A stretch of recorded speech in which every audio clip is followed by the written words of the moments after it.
Time for the 49ers Rush Podcast. This is it. We have made it to the ultimate number one episode in our 49ers Rush roster countdown. 92 episodes to be exact, because we had one transaction that wasn't on the list that we had to cover with the Logan Thomas edition. That didn't end up panning out. We had the 91 episodes because we had the International Player Pathway Program. And here we are, 92 episodes in. Number one overall, Brock Purdy. The suspense fades. Yeah, I'm pretty sure everybody knew that's who it was going to be. And, man, let's be honest. We did 4 polls. Most important 49er to the 2024 season. Brock Purdy's votes. 1, 1, 1, 1. At first across the board. It's quarterback. I understand it. Brock Purdy coming off a near MVP season, near all-pro season. Kind of got screwed there, but that's okay. And here's what's crazy. Our third year doing this. Our first year, that's whenever I did my own rankings. I think now I try to pull a little bit of the Chapman bias out of it. He was 78th out of 90. We were at 91 back then too. 78th. And this is what we wrote for our projections, which we end every single player on. Best case scenario, he beats out Nate Sudfeld for that quarterback 2 spot. And that was the best case scenario. And sure enough, that's exactly what happened. And then after there, he goes from 78 all the way to 4 last year's countdown to 1 this year. And you've got to understand, like, I get it. Quarterback's going to be number 1 on most teams. But not most teams with Christian McCaffrey, Trent Williams, George Kittle, Debo, Ayuk, Fred Warner. Like, you can make a case that the 49ers got about 10 guys that they're all all-pros for the most part. Brock Purdy's the only one that's not, and he's ahead of them. He's just different. Where's jersey number 13? I got to say thank you to Josh, executive producer of today's show. 6'1", 220. 24 years old, guys. He's young. He's going into his 3rd season, which doesn't make sense because it seems like he's been here for a while. Think back to the time when Brock Purdy wasn't. It's crazy. It's scary. Those are dark times. These are better times. Now, is Brock Purdy amazing and the best quarterback in the NFL, all those things? No. Is he 6'4", 250? No. Does he have a laser rocket arm? No. But that doesn't matter because he just does whatever the job asks you to do over and over and over and over again. And I know somebody's watching this or listening going, he didn't win the Super Bowl. Brock Purdy walked off the Super Bowl. In the 4th quarter, he walked onto the field without the lead, walked off the field with the lead 3 times in the 4th quarter and overtime. He had 3 4th-quarter overtime comebacks in the Super Bowl. Not to mention whatever he did against Green Bay. Not to mention whatever he did against the Lions. And the whole thing was, Niners can't play from behind. Niners can't come back and get that win. Blah, blah, blah. All he did was, okay, divisional round, check. NFC Championship, check. Down 24-7 or whatever at half, check. Come back 3 times versus Patrick Mahomes. Patrick Mahomes, he did it 4 times. The way it goes. Perry High School down in Gilbert, Arizona. Ended up going to the Iowa State Cyclones, a communications major, which is huge. Get those cadences down, all those things. Family. Got some athletes. Older sister played softball for Southeastern University. Younger brother Chubba played quarterback. He's bounced all over the place, but recruited by some top-tier programs for sure. Back to Brock, baseball player. You see it in a lot of those throws whenever he's moving. Turning 2, to second base is that shortstop. First team All Big 12. That's a big deal. Second team All Big 12. Before that, he was the Fiesta Bowl offensive MVP. We know Brock shows up in big games. That's what he does. Academic, he was all over the place. First team academic All Big 12, 2019, 2020, 2021. In his rookie year, he was academic freshman all team in 2018. So check that one. Smart, whatever you want to put there. Awesome. Played in 48 collegiate games. Started 46 of those. And had 12,000 passing yards, 81 touchdowns, 33 interceptions. Iowa State's all-time leader, completions, attempts, yards, touchdowns, and passer rating. The passer rating is important because if you're just throwing the ball a lot, you're going to be leading a lot of categories. But that passer rating, not only was he throwing the ball a lot, he was efficient. He was efficient. Just what it is. Now, the way that he made it, he beat out, Nate Sudfeld. And then you had the whole Trey Lance. You had the whole Sam Darnold. You had all that kind of crazy stuff last year. Even before that, it was the Trey Lance. Then you had the Jimmy Garoppolo. Then you had his injury, like injury. And still to this day, that Dolphins game is the favorite regular season game I have ever attended for the 49ers. I've been to a lot of games, but that game was it. I remember it like it was yesterday, where I was sitting with my buddies. I see Brock Purdy get hurt and limp off the field, and I tell everybody, I see Jimmy Garoppolo get hurt and barely limp off the field. I'm screaming, Jimmy's hurt. Jimmy's hurt. See him jump on the cart, and I immediately walked down the stairs to go get more beverages. Because I was mad, and I was like, this season is done. D-U-N. Wrong. All Brock Purdy did was come out and dice up the Dolphins nonstop, and all they did was zero blitz them. That dude just, man, it was awesome. It was just, the whole time I was like, what is happening? Is this really happening? My favorite regular season game I've ever been to. It was so great. Absolute fan favorite. Last year, Pro Bowl selection, NFL leader in passer rating with a 113 grade. Awesome. Got married this offseason to his wife, Jenna. Congratulations to them. Started showing up in commercials all over the place, which I love it. Get that money. And he's now he's only played a year and a half for us, which is still weird. Single season passing record holder for the 49ers, 4,280. And the first quarterback to go over 4,000 yards since Jeff Garcia in 1998. Hasn't happened in this millennia. Gosh, Brock is good. Top 3 MVP candidate, and this is the very first offseason that he's ever gone through. Remember, he got drafted. Kind of that was weird in quarterback 3.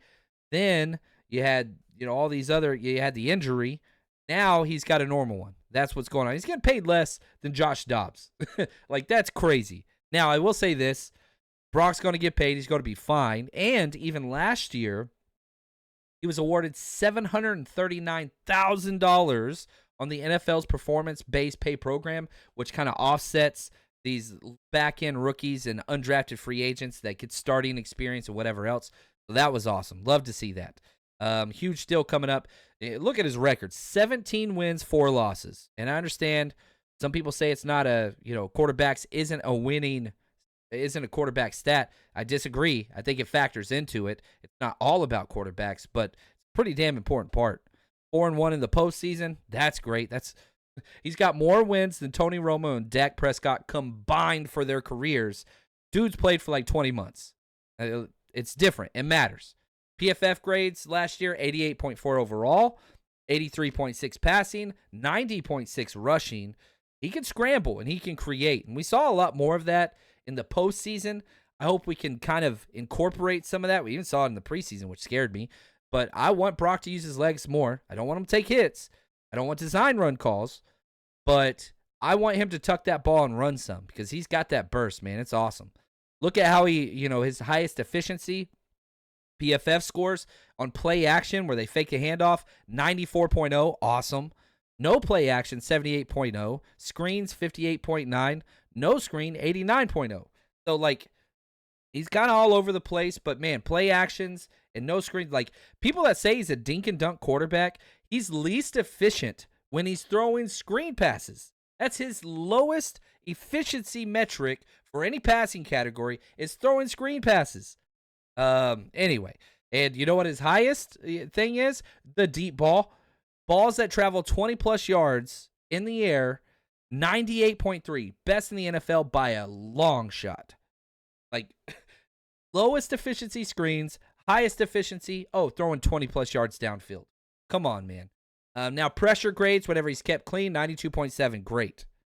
Not blitzed, 81. When he is blitzed, 85.9. He's just, man, he's fun. He's just a fun quarterback and just awesome. Now, you look at what he did in the playoffs. Obviously, not his best games, but came back in every single one of them. In Green Bay, he had a 59.7, one of his lower scores all year. But guess what? Jordan Love had a 54.0. It was higher than Love. Everybody's so high on Jordan Love, whatever else, and I get it. He is the big, tall, rocket arm, all that stuff, but we'll see. Detroit goes 72.4 was his grade. Goff, 73. Right there on par. The Super Bowl, 73.9. Mahomes, 75. Like, right there. So, I know PFF grades, you got to take it with a grain of salt, but I do think it's important. But Brock Purdy has won the kind of, respect, maybe not quite the respect he deserves, in the NFL Top 100 list, which he was not on after 2023 when he made that whole run to the NFC Championship. He got injured against the Eagles. He didn't get on the Top 100. This year, 28th. So they went from nah to yeah real quick. Now, I'm going to take a stab here. I don't think he's going to be around 28 next year. Contract year. NFL CBA says you can't pay a player until after they have completed their third regular season. So Brock Purdy going to be getting paid. So don't worry. Don't fall for the people next year that are causing negativity and they might trade him and trade. No. Brock Purdy ain't going nowhere. I don't care. This dude went from Mr. Irrelevant, pick 262. He's the first person ever drafted last to start a game, regardless of position. It's never happened. He's the first quarterback pick last overall to even attempt to pass in the NFL. And we got that pick. This is fun. We got a comp pick for a 7th rounder because C.J. Beathard signed with the Jacksonville Jaguars. Thank you, Trent Baalke. You helped us out, my friend, which is awesome. Now, you look at that entire 2022 draft. It wasn't a good draft class. It was actually really bad. It's only been a couple years, and you can kind of tell already. Pro Football Reference does a weighted approximate value for how important that pick is. Brock Purdy got a 24 score. That's second best of the entire draft. Second best of the entire draft. He was the last pick. 261 guys ahead of him. Now he's number 2. The only person ahead of him, 2 points, Sauce Gardner with a 26 score, but he's got 2 All-Pros already. Crazy, man. And of all the quarterbacks that were drafted, only 2 are still on the original team. Skylar Thompson and Brock Purdy. Gotta love that. Look at his career numbers. 68.7 completion percentage, great. 5,654 yards, all right. 44 touchdowns, 15 interceptions. Good Lord. Just awesome. Missed 1 game. And that was the UCLI or whatever. That was it. It came out a couple times for what he thought was a stinger, but went back in. 1.9 million career earnings, and that's crazy. What he's making, I know millions is a lot of things, but he's about to get paid. Now, what's in store? MyBookie, and if you want to go bet this, mybookie.ag, use promo code 49ers, double your initial deposit. They have his over-under, which you can bet on, 3,900.5 yards. If he passes for more, you get paid. If he passes for less, you don't. That's the way it works. But here's what's crazy. He beat that last year, even though he sat out the last game of the season by 380 yards. He could have sat out another game and still hit it. So if you think Brock Purdy's going to stay healthy, I think you got to take the over. I bet the over personally. If he's going to miss 2 games, I still think he beats it. If he misses 3 or more, I doubt it. He is the leader of this team. And whenever you have people like Trent Williams, who's a Hall of Famer, saying Brock is the leader, whenever he talks in the huddle, we shut up. When people are joking around, he tells them, hey, pay attention. Brock is him. And you see that stone cold look that Brock Purdy gets sometimes. Like, you don't mess with this dude. He'll get you. He'll get you. Quadzilla, little Quadzilla over there. He's not quite to boast his legs and all those things. But, man, I love Brock. And I really do hope that he is the quarterback of the future. And I always say, one of the most common questions I get is, how long is the championship window? The championship window, is it open? Is this the end of it? Is this the last one? If you have Kyle Shanahan and above-average quarterback play, the window's open. And that's why he's number 1 for me, because I think Brock Purdy is by definition, that's what he's been. Now, imagine if he improves. The question after the first year was, can Brock Purdy sustain, right? Well, I think we all got the answer to that. He was freaking almost won MVP. Now the question is, what if he improves? What if he can get better? What if that's a possibility? And if it is, yeah, it's scary. I think that's where he could be. Guys, this has been an absolute it's been a lot, and every year whenever I'm like halfway through this, I'm like, why did I do this? But I appreciate all the emails and everybody just like sharing with me that they enjoy this series. If you don't enjoy it, let me know, because the amount of work that we put in, it's a lot. And I want to say thank you to everybody that's helped. Whew, I'm tired, boss. But 92 episodes down, that's going to conclude our entire series. And thank you guys again just for all the support. Can't believe this is my job. Very, very thankful and very grateful for the opportunity. And selfishly, like, I walk away knowing all this about these players, and it makes all of the games and all of the conversations so much more fun. Because like a guy like Brock Purdy, who we had, 78 or whatever, now he's number 1. This is why we love sports. Homegrown, baby. I love it. Appreciate you guys. Thank you. And we will not just be counting them down any further. That's going to do it. Until next time, stay strong, faithful.